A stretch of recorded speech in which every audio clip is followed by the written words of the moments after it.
Hi guys, I know it's been a while. We're obviously trying to do an interview now, 2 metres apart.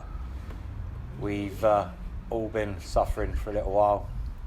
Dave's been suffering the most out of all three of us. Oh yeah. What do you mean, oh yeah? Yeah, of course you will. No one else has lost 3.5 stone, mate. No. We are here today with, obviously everyone remembers Dave. We're also introducing another guest today, Joe. He is also a life coach. Obviously, we're going to have a little chat with Dave about what's happened to him in the last 8 weeks of lockdown. Myself, and obviously how Joe's helped me through doing with life coach skills and what he does for other people. So then, David, what happened to you? I think we included this in the last one, didn't we? No. You're literally half the man you used to be. Yeah.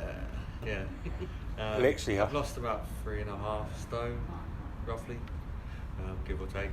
Walking across Tesco's car park, my body decided to have a stroke. You were there. Yeah. So basically, what happened, guys, was Dave come to bring me a coffee while I was working at Tesco's. And get my essential shopping. 2 metres apart. And he went to walk over to give me the bag, and we stepped a few steps and he basically had a stroke. Yeah. We don't 100% know whether it was the what they're called, tablets. Oh no. It was classed as a transient incendiary attack or something, TIA, which basically classes as a mini stroke because there's no lasting effects, apparently. No lasting effects. He's only lost 3.5 stone, but no lasting effects. But yeah. Well, that's what the brain scan said. Right. No lasting effects. Oh, you mean your brain's still rattling around? Yeah, they found it. Yeah, the pea brain. So I'm on a lot of medication now. Not allowed to weight train for the foreseeable future. I'm limited to about a 15-20 minute walk per day. That's it. In terms of exercise at the moment, going from training heavily, 3 hours a day, and eating 8 times a day. What's that doing to your mental health? No, it's not good. It's not good. I've had my moments. I've had a few moments where I've basically broken down. But I've managed to turn my attention to something else a little bit, so that kind of eases it. The doctors don't even want me walking or stretching or anything. They've said not to do anything. But in order to keep myself in one piece, I've decided to walk for about 15-20 minutes a day. Like just to help your mental health? Yeah, just help clear my head. So watch this space, we'll see what happens. Really? There's not much more we can say to that. You know? Basically, on lockdown, obviously where the gyms have been shut, I had a bit of a, what would you call it? Meltdown, yes, okay. Feeling a bit dropped. Feeling a bit dropped. My PTSD kicked in really badly. I had no coping mechanisms to deal with it. I obviously couldn't use the gym like I normally would to the exercising to do it because obviously we were in lockdown. I started having panic attacks about panic attacks. I've now got myself some gym equipment, whatever I can at the moment, with like bands and little dumbbells and all that sort of stuff, and ticking me over. But obviously I've also been doing talking therapy? No. Life coaching. Not a therapist. Life coaching with Joe. So that's what's happened to me, and now Joe's going to explain and tell himself a bit about himself and how you helped me and how you help other people. Right, no pressure then. Not much pressure, mate. Not much pressure at all. So, I think about 2 years ago, I hit a point in my career where I felt a bit stuck, felt a bit in a rut. I think everybody hits ruts in their lives. I think at that point you've got two options. You either stay in the rut and you accept it for what it is, or you start looking at what could be different. And I think for me, it was about what can I change, and what it came down to was I wasn't really living what I thought was my purpose. Yeah. And when that happens, I think Denzel Washington says you kind of earn a living, raise a family, and die. Yep. Les Brown was touched on it as well, who's an American speaker, and that's really resonated with me. I kind of wanted to do more than just exist. Mm-hmm. So I explored what I really wanted to do. I have my own coach who helped me understand what it is I really wanted from my life. And I wanted to be able to have control over what I did, control my time, but also feel like I'm making an impact for me and everybody else. Yep. So I started exploring avenues around life coaching. And in the past 2 years, I've worked with people who are all published authors, people who are Paralympians, people who... And these are like people that you've met clients, through, as you call them. they're my clients, and people that come through domestic abuse situations and are coming out of it and rediscovering who they are. Mm-hmm. And every client's different. Every client needs something different. The Paralympian is all about his own progress, and he's very hard on himself. So he forgets all the good stuff he does, but hammers the stuff on the negative stuff, which is something that we all do. Yeah. It's easier to hold on to the negatives than the positives. With domestic abuse victims, it's people who they forgot who they are. They become what they're told they are. They're told that they're lucky to be in this relationship and no one's going to love them.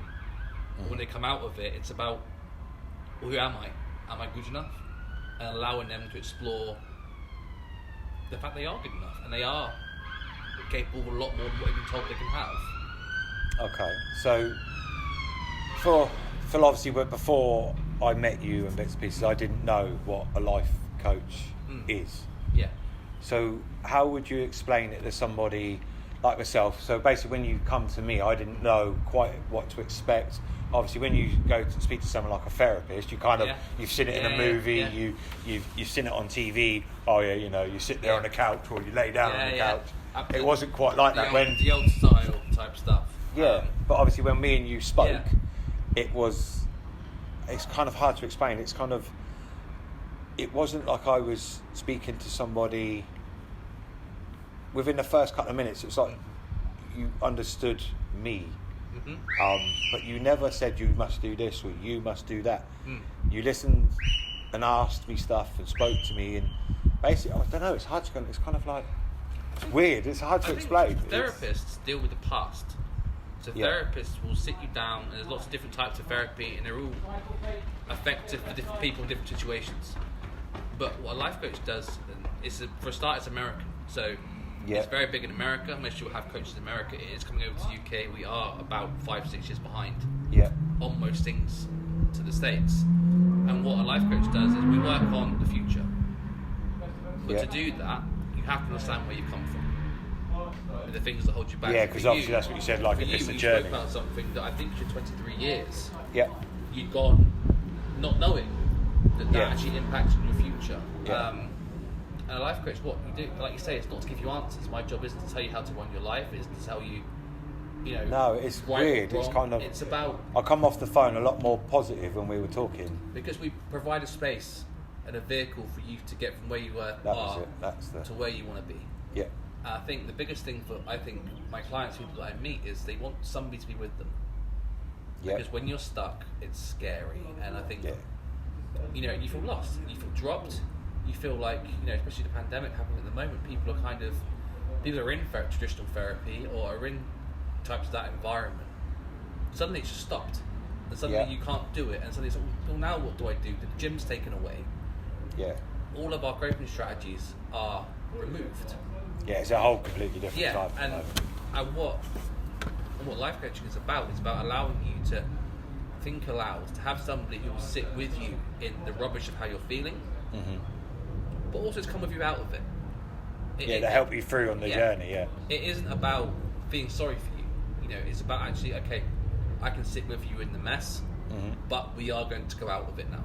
Yeah. And I'm not going to sit here and listen and believe potentially the stories you're telling yourself while you're there. Mm-hmm. I think we've all got a dialogue inside our own brain of, I'm this way for this reason, I'm here for this reason, this is why I am where I am. Mm-hmm. And sometimes they're helpful. Other times they're there to keep us where we are. our brain will often give us reasons for staying comfortable. Yeah. You know, I think everyone's had a situation in their life where, I don't know, a driving test or a big exam, you think, oh, I hope I don't get sick. If I get sick now, I won't be able to do my driving test. And lo and behold, you get sick. Yes. Because your brain's going, you know what, don't worry, I've got you. I'll give you a little sniffle, you'll miss the driving test. When that 2 to 3 slots finished, you'll feel fine again. Everyone goes, oh, it must be a 24-hour bug. But actually, it's your body going, hey, this is stressful. We don't like stress. So I'll just do something to keep you where you are. That way you haven't got to worry about it because it's okay because nothing's going to change. That's Speaking weird. at a wedding. Yeah, speaking at my wedding, I'm surprised Dave's stroke didn't happen at my wedding. Because he was a big guy then, and I've heard about this. and he's already juggling my anxieties about getting married, and not the marriage process, but just I didn't want to get upset. That was what it was. I thought I've got to keep composed, got to get my life together, and he was triggering it off in you. So when my lovely wife walked down the aisle, the first thing I did was swear at her because I was just completely overwhelmed. And Dave's anxieties were around talking. He's the best man, had to do a speech. Yeah. But what Dave did to cope is he allowed Emma to do it for him and sort of plan it all out and give him the big. She planned the photos, obviously, so you didn't see them. And that was Dave's coping strategy. And his speech was very short, but very funny. Yeah. And it really captured people. I've still got these massive pictures of me and my dog. There are lots of good photographs of me and my dog, but not these two. So the brain gives you ways out of stuff. Yeah. All the time. And part of being about a coach is about actually allowing people to see that. Once you see it, you do whatever you like. I think people often think about a life coach as be someone who's 65 and lived through 3 world wars and all the rest of it. It's not about that. It's about having the ability to stop, pause, offer opportunities to get forward. Yeah. Because ultimately, a coach, you want results. Yeah, that's why you hire somebody. Yeah. You hire them because you're here and you want to be here. But you can't quite work out how to cover the distance. So can anybody, it doesn't matter whether you're a celebrity or high flyer, pilot, builder, so there's no warp of life that don't use it or use it? Or, that use it. I think everybody uses it, just like an athlete. A footballer has a football coach. Mm-hmm. You know, a weight trainer has a weight training coach. You know, it's the same for anything you're doing. And for celebrities, at the end of the day, they're just people. And they still struggle with the same things we struggle with on a global stage. Yes. So, you know, one person I work with is an influencer. And the difficulty they have is all about trolls and negative feedback. Mm-hmm. That's still the same thing that we find difficult. Yeah, true. Because it's just public, it's just bigger, because they're out there for the world to see. And because they're out there for the world to see, people are allowed to have an opinion on them. Yep. And I think, you know, musicians, they always talk about the second album's always the hardest. Because the first album, the bar is set. Yep. The second album, you do really well or you don't. If it's just the same, they go, not be up to much. So everybody, I think, accesses coaching in different ways. Being a coach, having my own coach, is vital. I think people often talk about, oh, why do you need a coach? But it helps me because I still have my own things after work. Yeah. You know, Nobody's perfect. Accountability, I think, is a huge thing. So a coach will set you a goal and say, this is what you need to be doing. Yep. And that's fine. If you do it or don't do it, it's not a problem because either way, there's a conversation, isn't there? Yes. If you did it, great and well. If you didn't do it, why didn't it go well? What stopped you from doing that? Yep. And allowing them to understand what's going on for them. Because I don't see it. People look at a failed goal as failed. But I see it as a learning opportunity. Because I did. Before me and you spoke, like all the stuff that I'd been through in the last 23 years and bits and pieces. It's like you said, it's like a journey that got me to where I am now, and the opportunities. Like obviously, we're doing this channel. I'm doing obviously now. Obviously, you've come on board with the channel to obviously help people and bits and pieces, and but it's not. You kind of know the answers, but you kind of, I don't know how you kind of bring the answer out. I think Steve Jobs talks about it in his Stanford speech. Mm-hmm. And he talks about all the decisions he made, from starting Apple to getting fired from Apple, starting Next, finding Pixar, Apple buying Next, who owned Pixar. And he says, I couldn't understand it going forward. Getting fired from a company I built is really odd. You know, Yeah. had I not been fired from Apple, wouldn't have found Pixar. And Pixar were the first, and I believe, the highest grossing type they of are. film in that sort of genre. Yeah. And he said, if I had not been fired by Apple, I wouldn't have met my wife. And he said, you can't connect dots looking forward, but you can connect them looking back. I think people always think about decisions you make. It's not until you turn around and you go, oh wow, actually. Yeah, you wouldn't have got to where you are If that now. hadn't fallen through, I wouldn't have got here. If I hadn't got here, I wouldn't have got here. So when I say to people, you're exactly where you're supposed to be, it's because you are. Yep. Like it or not. Decisions you've made, people call it fate, people call it, a higher power, whatever they want to call it. But people make a decision, conscious or unconscious, along the way. Mm-hmm. And it gets you to where you are now. And I take great comfort from that. And I think it's important that my clients understand the fact that it's okay. Yeah. And that you are where you want to be. And the good thing about knowing where you are right now is you take responsibility for where you want to be next. It becomes a more conscious decision. Yeah. Once you accept, right now I'm here, this time next year, I won't be doing this. Yeah. I want to have this in my life. I want to be, for some people, happy, or trusting themselves, or being in a fulfilling relationship, having the dream job title or dream role or earning potential. Mm-hmm. And the moment you accept where you are is the moment you say, do you know what? Okay, to get to where I want to be, if it is the dream job, what steps will you take between now and then to get to that point? Yeah. Because I don't think things drop in people's laps. No. It's when preparation meets opportunity. Mm-hmm. If you're not prepared, opportunity comes, you can't take it because you haven't got the right stuff. Yep. So for jobs, all right, qualifications. What qualifications do I need? What experience do I need? Am I living in the right area? Yeah, because I'm assuming, like, with the coaching, obviously, like, if you've got exams and bits and pieces, it's nerve-wracking. Like you said, you can make yourself ill from it, and that's your body's way of protecting. Yeah. So, with people like myself that's got, I say mental health problem, but PTSD, that obviously, naturally, I struggle with reading and writing naturally before I had this. Yeah. Then this on top, and obviously not having the gym and bits and pieces like that. How would you cope, or tell me how to deal with that? I think the first thing, as we spoke about, is really noticing the bits for you. Yep. And understanding those bits first, and naming them out loud, potentially. So you think about the writing and reading stuff. Mm-hmm. I imagine when you're anxious, it gets a lot worse. Yeah. And I imagine your writing and reading isn't quite as bad as what you think it is. And I think, Yeah. I personally, I struggled with handwriting for a long time. I scribbled for a long time. Yeah. And I remember I went to a new school, or a new environment, or a new job, and you're writing, you're thinking, people are going to judge me. Yeah, judge. And that's where it comes down It's to the it. judgment, and actually, handwriting's about practice. It's about almost relaxing into, this is what I've got. Mm-hmm. And it hasn't got to be perfect, but as long as I can read it, and I can communicate it, the gym, you've lost a coping strategy. Yeah. So the next bit about is, okay, well, what other things can we find as coping strategies for you? Mm-hmm. So if it's being physical, I think lots of people are either what's called regulated, which means in a calm state, Mm-hmm. by being busy, physical activity. Yeah. Or some people it's things like being squeezed. So a hug can regulate you and keep you calm for some people. Mm-hmm. Other people like being swung, so being on a swing. That moves like a baby. Yeah. With a baby, you rock it, and the baby calms down. Yeah. Regulates them. And I think when you start to work to understand your coping strategies, you find new ones.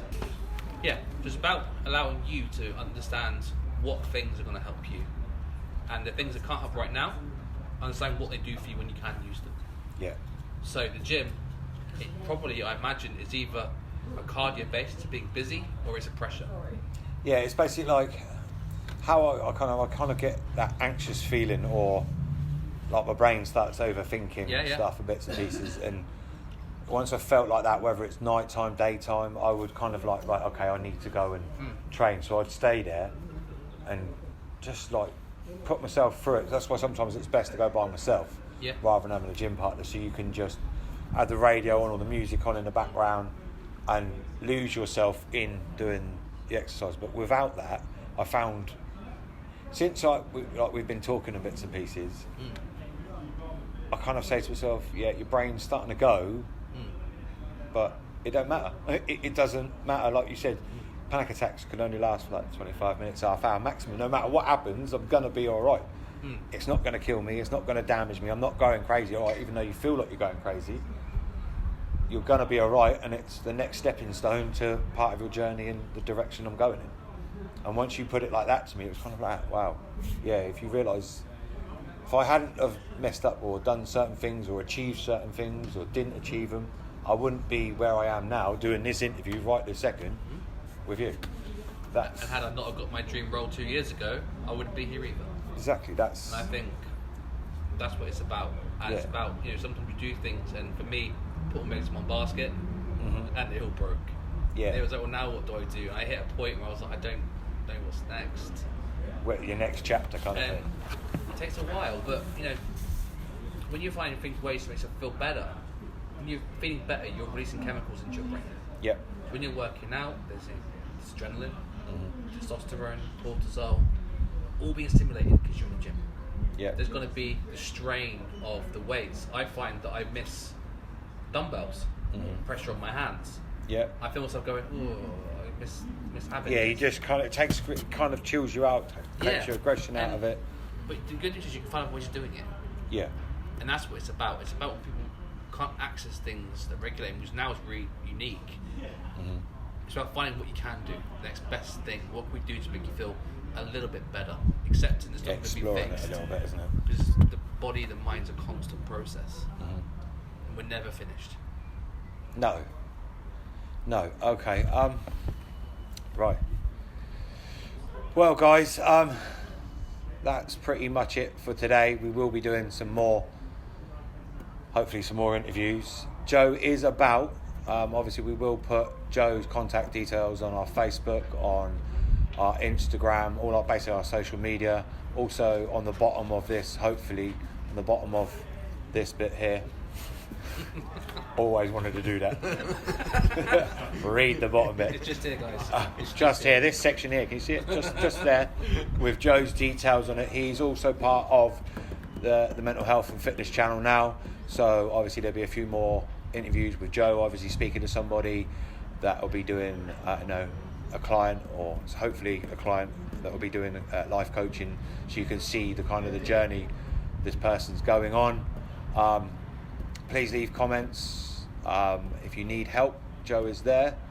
He can help direct your life and give you life coaching. Thank you very much, guys. Thank you.